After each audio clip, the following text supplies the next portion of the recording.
is here. And how did you get involved with FamilySearch and RootsTech to begin with? Oh, that's such a good question.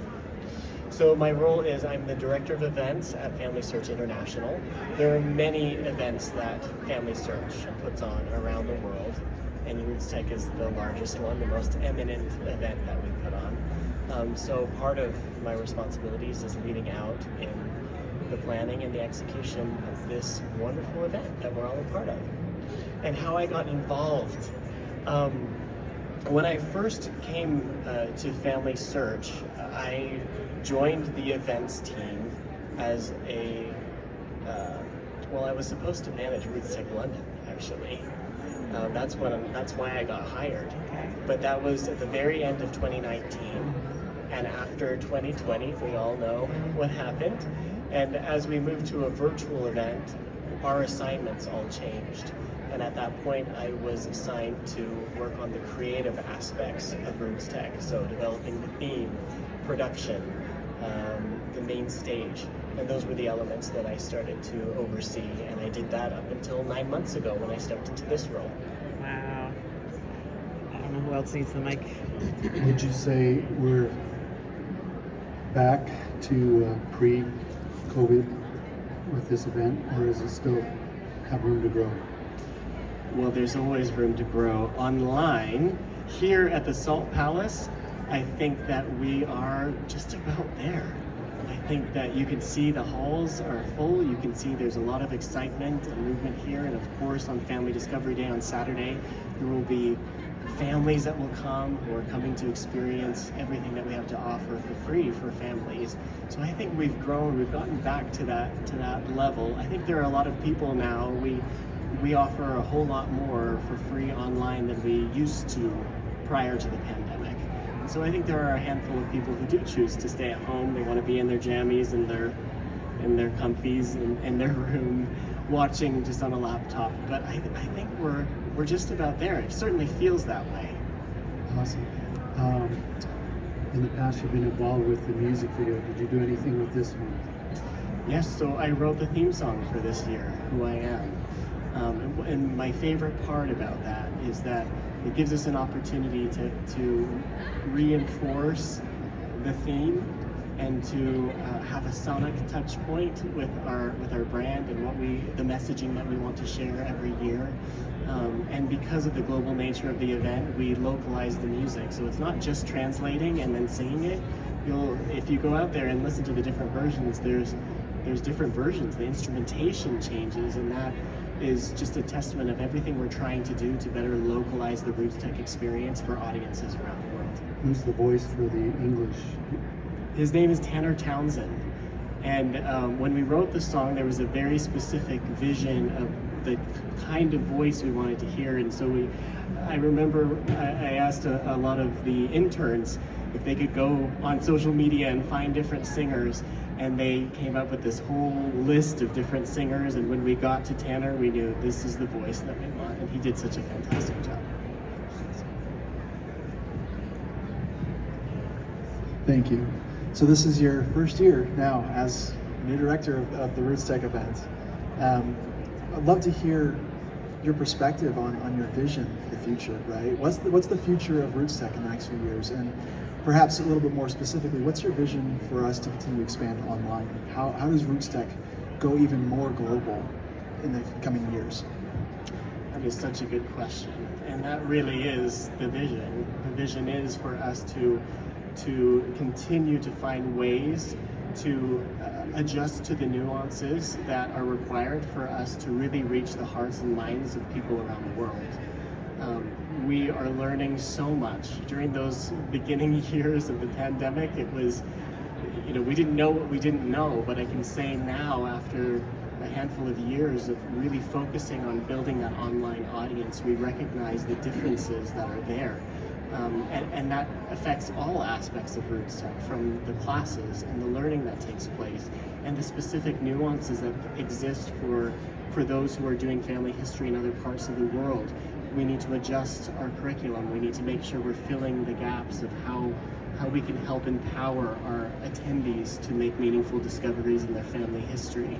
And that also affects the main stage. You'll notice and you'll see all the changes that are taking place now. And if you go online, you'll see even more ways that we've adjusted to make a more meaningful, more engaging experience online. And that really is the vision and the direction that we're going. I think we would be wrong to say that we've done it, that we succeeded. I think we're still learning. And what we're starting to do is say, well, how else can we improve?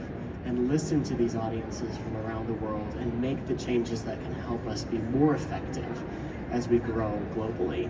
The subject matter is universal and it's applicable. And the first year of the pandemic proved that to all of us, because we saw that people are willing to come.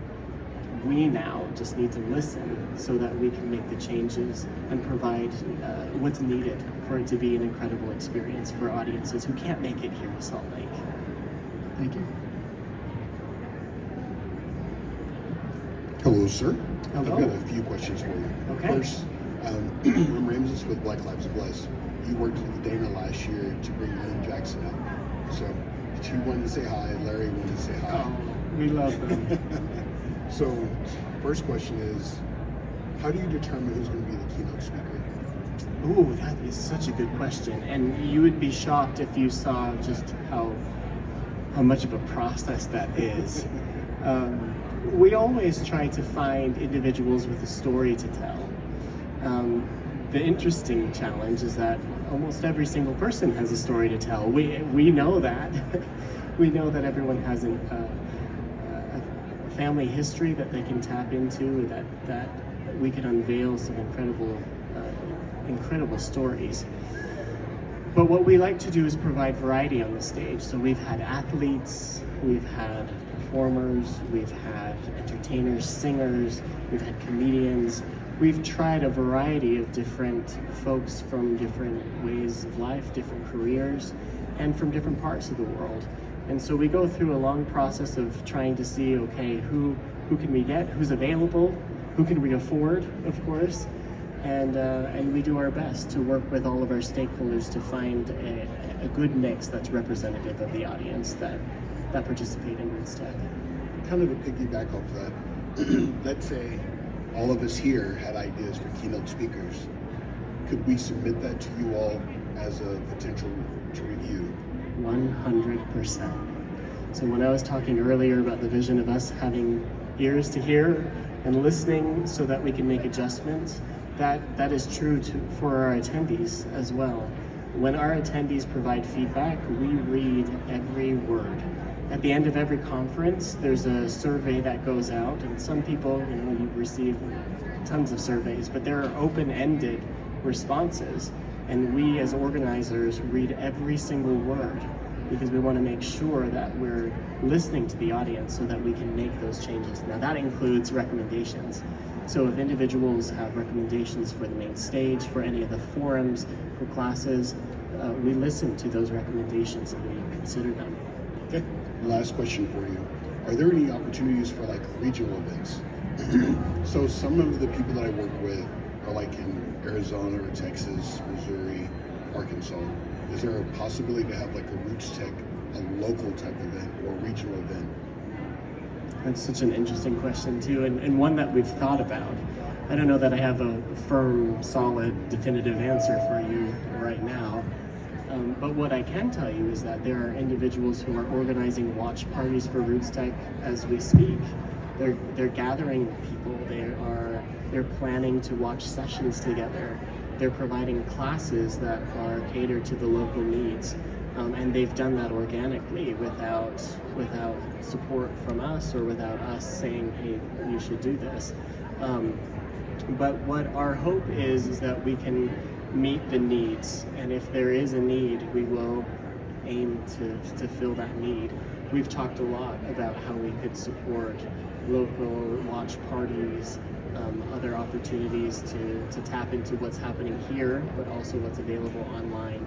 So I think there are opportunities. I don't know that we're settled on the right direction just yet. Such a great question, though. Thank you, Jonathan. for all that you did to put this together in 9 months. Oh, goodness. That's pretty well, amazing. there's an incredible team. That's Right, so. right. But thank you very much. So there's probably, based on the answer that you gave him, we're not going to see like a London RootsTech anytime soon. I cannot confirm that there will be. Can't confirm or deny. When it comes to those sorts of decisions, that's above my pay grade. Is that? So. Okay, there we go. That's fair. All right. I feel like here at RootsTech, there are so many different needs. People come into this community through lots of different gates, right? And so trying to cover all those bases in one event has got to be pretty challenging. Is there one that you feel like is the most important, that is just always on your mind when you're making plans? And what group is that? That is such a fantastic question. First of all, the recognition, because I want to lean into that question. RootsTech offers something for almost everyone. Those who are just getting started in family history, those who are professionals, those who work within the industry and are records custodians, archivists who provide the records that enable meaningful discovery. All of these individuals play an important role in the work. For those who are even getting started, for those individuals, when they add what they know to the industry, when they add what they know to the family tree, that benefits everyone. So I don't think I can answer that there is one group that is more important than another. I think what we need to do is recognize that there are multiple groups and that they have varying needs, and that we need to find a way to do our best to provide for those needs and help fill in the gaps when it comes to the learning that's provided, but also the entertainment. And that's just talking about skill level and involvement in the industry. When you add the whole other layer of where they are in the world, there's so much that we can do. And for us, it becomes a question of prioritizing and also partnering. We can't do this work without our incredible partners. And when I say partners, I mean those in the industry, our industry friends, those who teach classes and lend their expertise to help empower the audience that comes, those in the media who come and promulgate our message to the world. All of us together are enabling these meaningful discoveries and the growth of this industry, and each plays an important role in that. Mm-hmm. And what I'm hearing in that answer, correct me if I'm wrong, is that you don't feel like there's a big distinction between FamilySearch and RootsTech. I know RootsTech is an offering of FamilySearch, but when you said, RootsTech has something for everyone, absolutely that's true for FamilySearch, right? Mm-hmm. And you're saying that the same is true for RootsTech, that you're going to continue to have this very broad tent. For me, when I say RootsTech or FamilySearch, they're synonymous. They're one and the same. They're one and the same. So one last follow-up question. Yeah. You said that you are director of events. Yes. And there are other events. I'd love to hear about what some of those other events are. Yeah.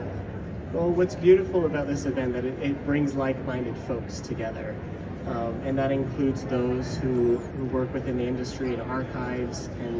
And so every now and again, we'll hold events where we bring archivists together and we share our best practices. There are other events where we are a part of a book expo, but we exhibit and we share what we're doing at FamilySearch. So there's a variety of different ways that we engage in events.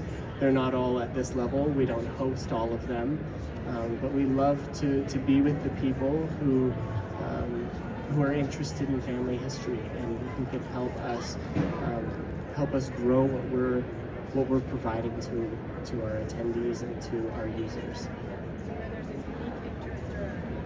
unified interest in family. Yes. Yep. And family discovery. Yeah. Thank you. Great questions. Hey, you're doing a great job.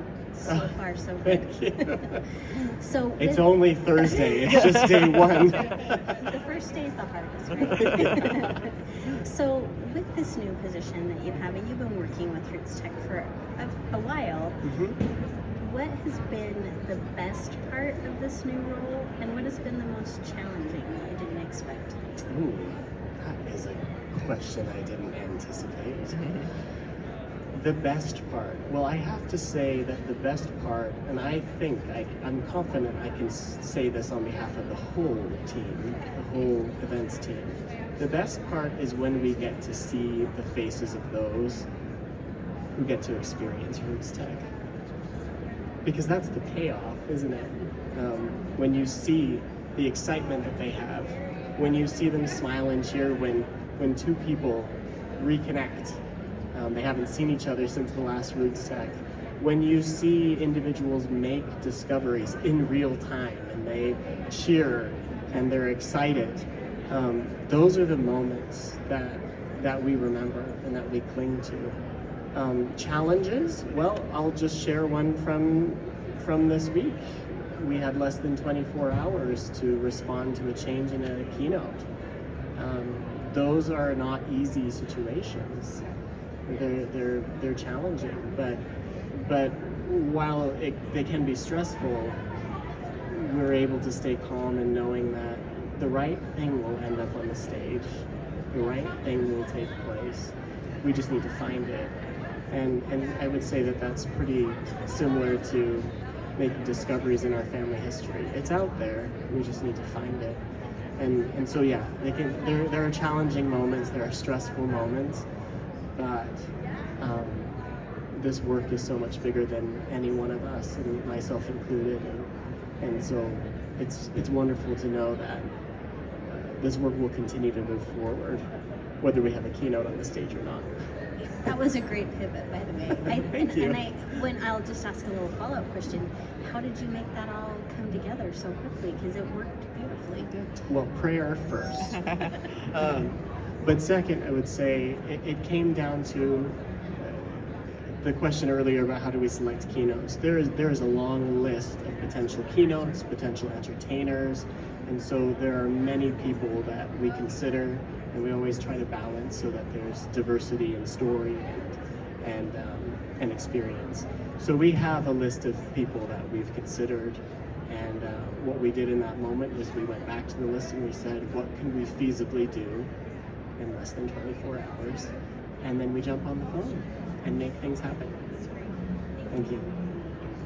Hi, I'm late to the party, so sorry if this is No an open problem. question. I'm interested in your songwriting process. How old were you when you started writing songs? Are you self-taught? How did that all happen? Oh, that's such a good question. Let's see. So I started playing the piano when I was 5 or 6. And it wasn't until I was about 12 years old, I started playing at church.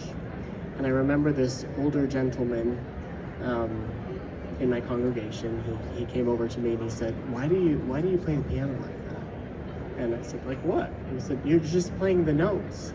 And he's like, that's what I was taught to do. You play the notes. And he said, you could do better than that. He said, make something up, do something else with your left hand. And he started to just challenge me. And to be frank, I was terrified of this man. So I just did exactly what he told me to do. But that kind of started the journey of just exploring how I could move beyond notes on a page. And then from there, it just continued to evolve. I have 4 older sisters. They all sing beautifully, and so as I grew up, I would start arranging songs for them to sing at church, and I would always play the piano. But it really wasn't until RootsTech 2022, with the theme Choose Connection, that I put myself out there to write a theme song for the event. And I had never done anything like that before. I typically had arranged for church and various hymns and those sorts of things. But I remember sitting at the piano and just this idea, I mean, go back to 2021, this is post-pandemic, but we were still kind of in that I was gonna say normal, it's not normal. Weird, it was weird time. We were in that weird time. And there was quite a bit of division, and I remember the 2 words, choose connection, coming to my mind, and just this empowering message of we have the agency to choose connection over division. And I just thought, oh, that would be so powerful. Sat down at the piano that night, all the words just floated. It was inspiration. Is that your first original then? Well, I had other little things here and there, but nothing at this level where we produced a song. Good job. Yeah, so I wrote it, we produced it, and then it was the next year that we thought, we're gonna do this again? And the theme was uniting, and then it just happened again, and then the year after that, Out of Time, with the theme Remember, that one was so personal for me, so that one was a beautiful experience. But this one, so Who I Am, I started writing that in 2023. It was in December, and just this idea of, I was already thinking, what's the next step after Remember and Out of Time, and just this idea of family history helping you understand more about who you are came to mind. Just started to play around with the melody. My process, it's typically melody first and then lyrics, which is, I think, pretty backwards for most people, but it always, for me, starts with a melody that can be stuck in your head, and then we start piecing it together. And that's also, there's a practical reason for that too. At least when it comes to locking in a theme for RootsTech, there's an approval process that we go through. And usually I start writing things before we actually know what the theme song is. But can I give you a little secret? Because we were going to ask. Yes, please. What were you gonna ask? To tell us a secret about next year. Where you're headed on next one. So the music video that we created this year, the dance video, I don't know if you saw that, but after we filmed that, I was driving home. We were filming at the motion picture studio in Provo. I was driving home, and I kid you not, it just came. The song and the idea. I'm so excited. I don't know if we're gonna do it, but I'm excited at the potential. But we'll see where the theme lands. But it just happens on a drive up from a production when I shouldn't be thinking about the next year, but it just happens. Yeah. Any other questions? Like if somebody has an idea for an event or something they'd love to have FamilySearch at or participate in, do we reach out to you, or what's the process for that? Reach out. I mean, I can promise that I will always listen. I can't promise that we can always give what is asked. But I love hearing from people, and I really learned that from Jen Allen, who sat in this role. She used to tell all of us, read every word of feedback that you get, and she did it. And we started to follow suit and learn from that example. And so I've loved it. I mean, you should see the crazy ideas that people send me sometimes, but we're always willing to listen, that's for sure.